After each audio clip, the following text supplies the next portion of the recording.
So, as we know, the Assisted Decision-Making Capacity Act, which for brevity I will now refer to as the Act, was signed into law right at the end of 2015 and remains at this stage only partially commenced. The purpose of the Act, as set out in its introduction, is to provide for the reform of the law relating to persons who require assistance in exercising their decision-making, whether immediately or in the future. And it was at an earlier point going to be called the Mental Capacity Act. I am very grateful for the fact that it's actually the Assisted Decision-Making Capacity Act. In fact, that capacity should be in brackets to give it its proper title, and I think that the focus really should be about that concept of supporting decision-making rather than the focus on construing capacity. And it has long been recognised that a loss of decision-making capacity doesn't mean any shift or diminution in one's status as a rights holder.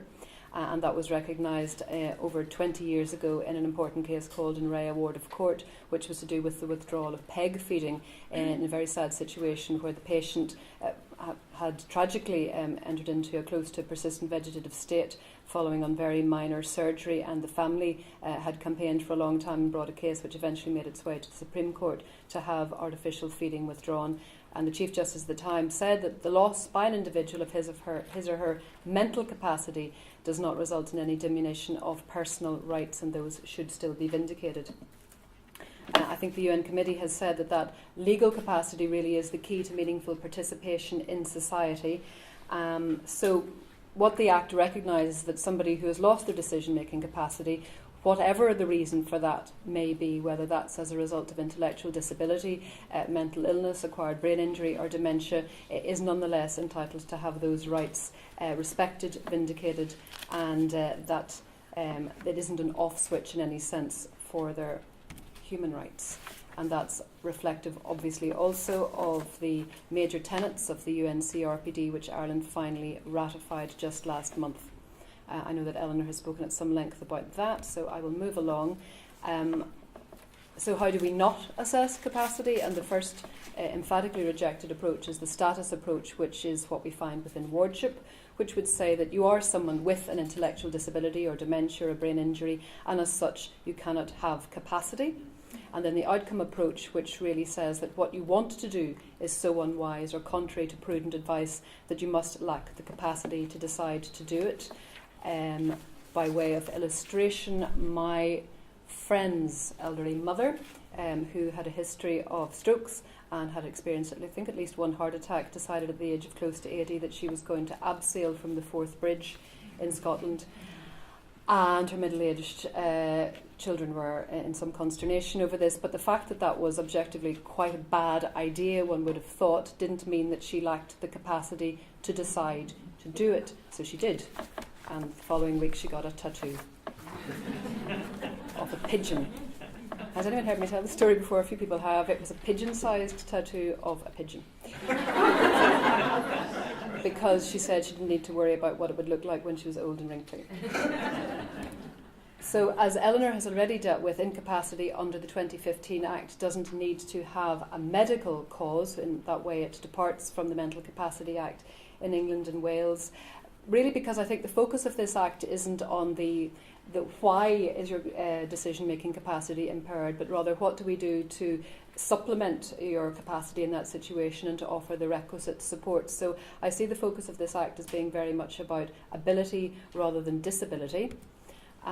So the Act provides for that capacity assessment. I know that Eleanor has dealt with this already in some detail, and again that's a radical move away from the all or nothing approach of wardship. Wardship really has extraordinary implications in people's lives, as you can readily imagine. I'm aware of a case where a young woman who had an intellectual disability had received a large amount of compensation, and she recognised that she needed the help of the court in order to manage that money, and wardship is all that's available really at the moment to allow somebody to do that. But she really didn't want to enter into wardship because she wanted to get married, and a person who is a ward of court cannot at present get married because of a very alarming piece of archaic legislation that we still have called the Marriage of Lunatics Act of 1811, and that will be repealed when this Act is fully commenced.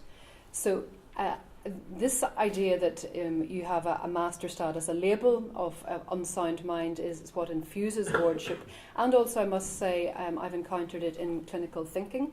I spoke recently to a workshop in one of the gerontology departments in one of the major hospitals in Dublin, where a senior clinician persisted in referring to the mentally incompetent as if they were an identifiable cohort of people with homogenous sort of characteristics. And I think that is something that might have to be re-educated away from. Now, we've spoken about how this Act introduces reforms, but in fact, and I think Caoimhe might speak about this somewhat, what we are seeing is actually what already exists. Some of the headline elements of the 15 Act already exist both in common law and policy. So the functional test, which you've spoken about, that ability to understand, retain, weigh up and communicate what you want to do, in fact was elaborated in a decision called Fitzpatrick, which was in 2008, a judgment of Miss Justice Lafoy in our High Court, which dealt with an emergency blood transfusion which the patient hadn't wanted to have on religious grounds. And the test was elucidated in that case. So it really has been with us since that time, and in fact is a feature of the HSE National Consent Policy already. So it is what we are already meant to be doing. The functional approach recognises that there's a hierarchy of complexity in decisions, and importantly, cognitive deficits are only relevant if they actually impact on decision making. So the elements of that policy have set out a duty to maximise capacity to facilitate individuals in making decisions for themselves, use of appropriate supports and communication. I know that Cathy spoke about how this is complex stuff. The terminology can be very abstruse and difficult to follow.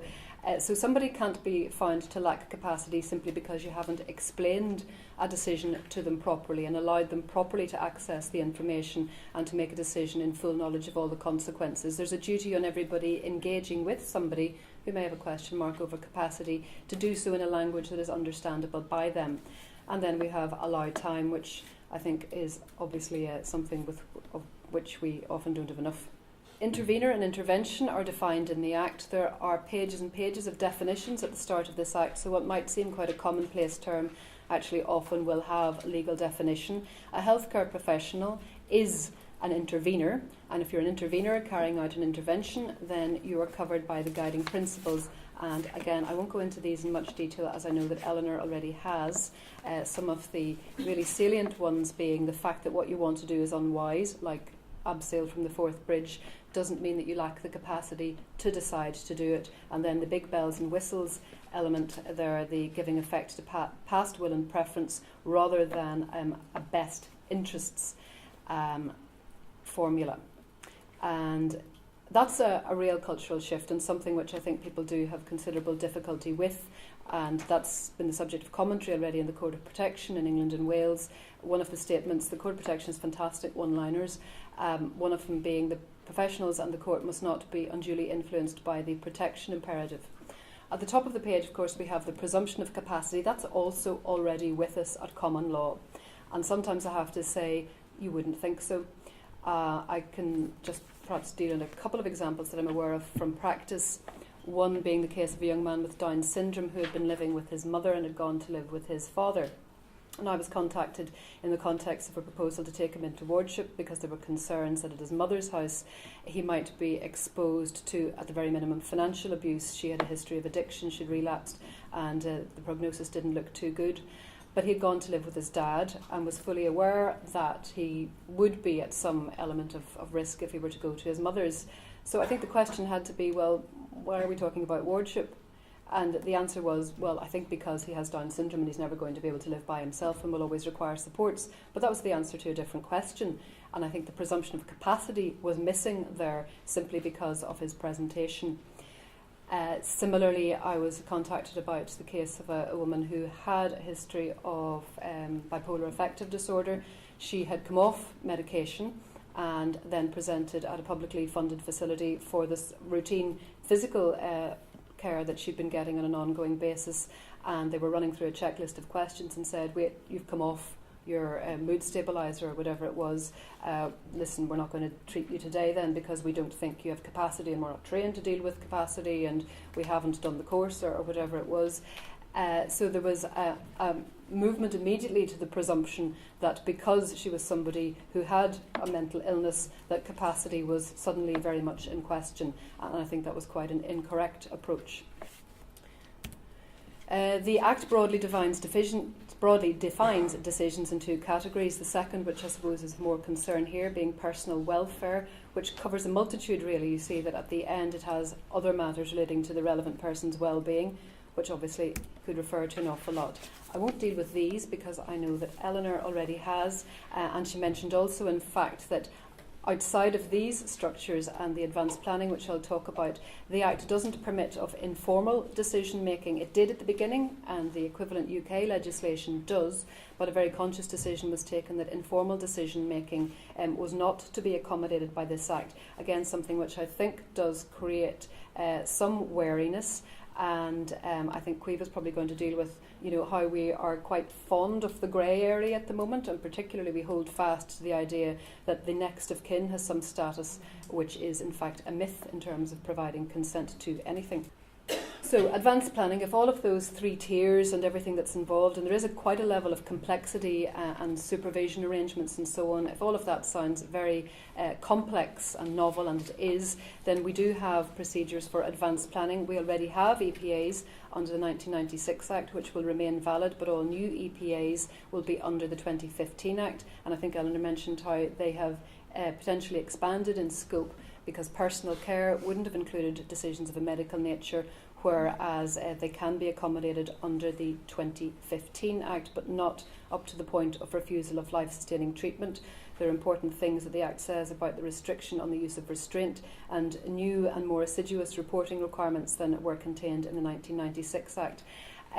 The reason that they're in there is because I think they've been found to be very necessary. The abuse of EPAs is something that has been the subject of commentary in the Court of Protection in England, where there are reports of real horror stories, for example, of a man who was charging his mother £400 every time he went to visit her, acting as her attorney.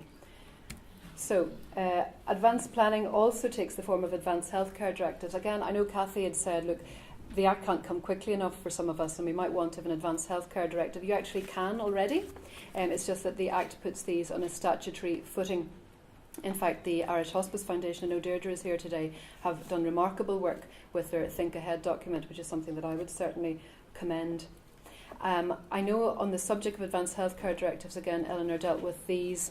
It doesn't extend to somebody who comes to be detained under the Mental Health Act, at least insofar as treatment for mental illness is concerned, so that whilst you do all of this while you have capacity, your capacity is absolutely beyond question at the point when you engage in your advanced planning, but the Act says that if you then are detained under the Mental Health Act, then your AHD, your Advanced Healthcare Directive, need not be respected insofar as it relates to mental health treatments. If you have something to say about physical treatments, then in fact they are to be respected under this Act. And there is actually a bill which was going through, I'm not sure at what stage it is now, but which would remove that. And would repeal the bit about how if you're detained under the 2001 Act, then your AHD need not be regarded. So that might change.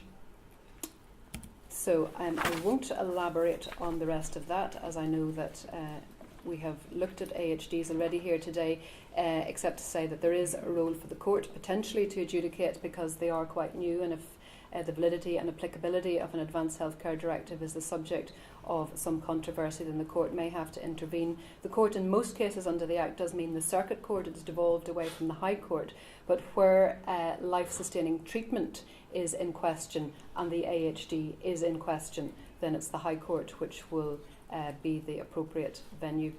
And the Act specifically states that these are to have no effect on the law relating to euthanasia or assisted suicide.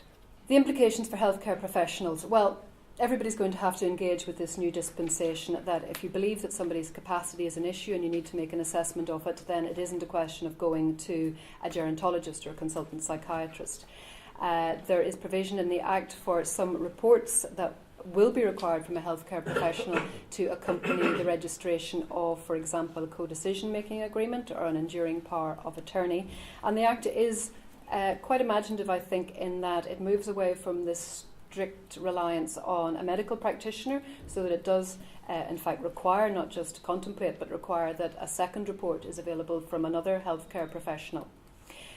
Part 5 applications, which are those applications to court which can lead to the appointment of a decision-making representative, may be brought by any person with a bona fide interest, and that could be by a health or social care provider. Many of the applications to the wardship court at the moment are taken really from safeguarding motivation, so it may be that what we see coming before the wardship court at the moment translates into applications to the circuit court under Part 5. The court in those instances may request expert reports. And we also, I'll briefly touch on them, but special visitors and general visitors, special visitors in particular, may be people with healthcare qualifications. And then obviously everybody is going to have to get used to dealing with the newly appointed decision supporters, the decision-making assistants, co-decision makers and decision-making representatives. So very briefly, who am I and what is the Decision Support Service? As we've heard, it's an integrated office within the Mental Health Commission, so it isn't a standalone agency, and the DSS is answerable to the executive and the board of the Mental Health Commission, and then to the Department of Health as an agency of health, although slightly unusually Justice has responsibility for delivering the Act, because the Act mostly emanates from Justice, apart from Part 8, which is health, and the money comes from Justice. It was going to be called the Office of Public Guardian, I think, at some earlier stage, and the decision was made that that sounded overtly paternalistic, and I think quite correctly the DSS is a better title. The parts relating to the duties of the Director have commenced, and you can see those there. There's a lot around promoting public awareness and confidence, information to relevant persons and organisations, and there will always be an ongoing duty to report to the Minister on a very regular basis, but also to bring interim reports should matters arise. It could become very clear in the very early days post-commencement of this Act that matters do require particular attention, and I certainly will welcome any feedback about it and how it's operationalised, as I've now learnt to say, so that we really do have an Act that is as fit for purpose as we can get it. I also have powers to conduct investigations, and where are we on this big journey to implementation? There's a big practical task at hand. I have some consultants in, so we're working out all the business processes and everything that's going to be required on the IT side. There's an enormous GDPR implication about the maintenance of registers, so there's a great big practical job at hand around procurement and recruitment and all those exciting things, quite apart from the statutory functions that will be rolled out when we commence.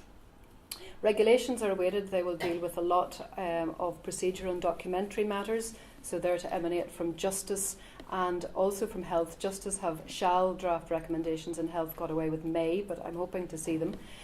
And then there are 4 panels to be established. I think we've had mention today of independent advocates. They do have a bit of a mention in the Act, in that other suitable person, I think, comes up in section 36 of the Act, and code of practice for panel members, advocates, is also being devised, and you see there part 13, the deprivation of liberty safeguards. We could talk about that for the rest of today and all of tomorrow. Part 13 will deal with the deprivation of liberty. I'd much prefer that was called the protection of liberty. It does contain prohibition on chemical restraint, but that will deal with instances where people are in living situations where their liberty is not fully intact and their capacity is believed to be absent, and how we accommodate that. It's been a very, very thorny problem in the UK. There are other references in other legislation to do with persons of unsound mind, which are going to need to be amended, and in fact the 15 Act itself does need a bit of a tweak, in fact a big tweak in one regard, in that, and I think this has already been recognised by the Department of Justice, wards don't really have a level playing field in this Act, and I have seen heads of bill which will remedy that as well in terms of making representation and legal aid available to them. So the codes of practice are part of that journey towards implementation. They will mean that a person concerned shall have regard to a code of practice, and Aquiva might speak about the codes of practice which have already been put out for consultation around AHDs, and the HSE has a guide for health and social care professionals which is being drafted and redrafted.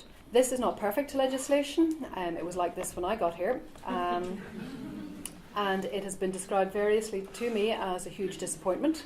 That was the first thing anybody said to me at my first speaking engagement, which caught me somewhat unawares, but a huge disappointment in that it contemplates substituted decision making at any level.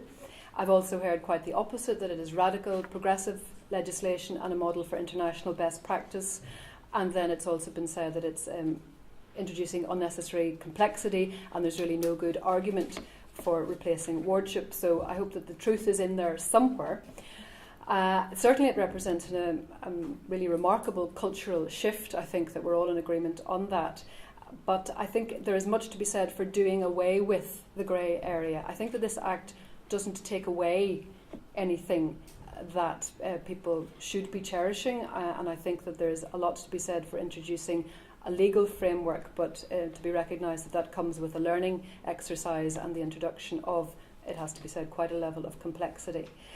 But I'm hoping that with a collaborative approach that we can all move forward and deliver on what I do see as the human rights values and objectives of this Act. If we needed any other motivation, I think we should all bear in mind that at any point in our futures, any one of us could be the relevant person. So that's enough for me. Thank you very much.